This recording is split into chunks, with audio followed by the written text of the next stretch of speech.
আসবে আমার ঘরে আমার ছোট্ট সোনা,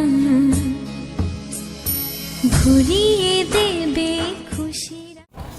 কোনো খুশির সংবাদ বেশি দিন লুকিয়ে রাখা যায় না, আবার কিছু কিছু খুশির সংবাদ লুকিয়ে রাখতে ইচ্ছেও হয় না। হ্যালো এভরিওয়ান, আসসালামু আলাইকুম। কেমন আছেন সবাই? আশা করি সবাই অনেক ভালো আছেন আল্লাহর রহমতে, আর আপনাদের দোয়ায় আমরাও ভালো আছি। একটা বিষয় নিয়ে অনেক দিন যাবত অনেকেই আমাদেরকে অনেক কোশ্চেন করে আসছেন, আমাদের ঘরের নতুন অতিথি কবে আসবে, বাপ্পি ভাইয়া কবে বাবা হবে, আমি প্রেগনেন্ট কিনা, ইত্যাদি ইত্যাদি। আবার অনেকেই তো আমাকে দেখে অথবা আমার অসুস্থতার কথা শুনে ধারণা করেই নিয়েছেন যে আমি প্রেগনেন্ট। সো আজকে আপনাদের সকল কনফিউশন দূর করার জন্য আর খুশির সংবাদ দেওয়ার জন্য কিন্তু আজকের ভিডিওটা মেক করা। আমি বলি টিপ করার পাই না, ঠিক আছে? এটা হচ্ছে তার প্রমাণ। এই নাও এক চান্স।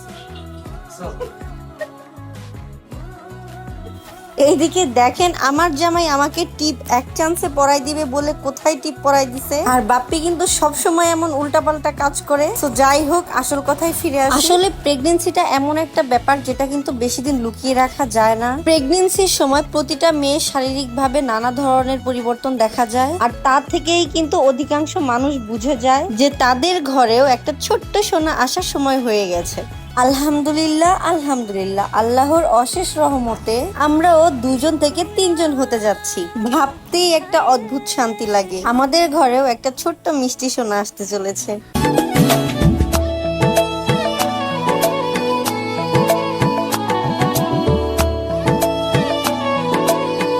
মা হওয়ার যে একটা ফিলিংস, সেটা কিন্তু ভাষায় প্রকাশ করার মতো না।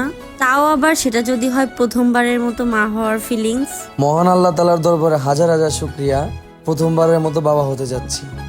সবকিছুর জন্য আলহামদুলিল্লাহ। আজ থেকে 11 বছর আগে আমি আমার বাবাকে হারিয়েছি, আর আজ আমি বাবা হতে চলেছি। সত্যি এই অনুভূতিটা বলে বোঝানোর মতো না। একটা ছেলে আর মেয়ের কাছে পৃথিবীর সর্বশ্রেষ্ঠ পাওয়া মনে হয় এটাই। আমাদের মাঝেও নতুন কেউ আসতেছে, ভাবতেই অবাক লাগে। সত্যি ভাবতেই অবাক লাগে। আমার মনে হয় পৃথিবীতে এর থেকে বড় শান্তি, এর থেকে বড় পাওয়া আর কিছু নাই, তাই না? হ্যাঁ, তাই মনে হয়। সো সবাই আমাদের সবার জন্য বেশি বেশি দোয়া করবেন। মহান আল্লাহ তাআলা যেন আমাদের বাবুকে সুস্থভাবে দুনিয়াতে আসার তৌফিক দান করেন। আজকের ভিডিও আর লং করতে চাচ্ছি না। সবাই ভালো থাকবেন, সুস্থ থাকবেন, আর আমাদেরকে এভাবেই বেশি বেশি সাপোর্ট করে যাবেন। আল্লাহ হাফেজ।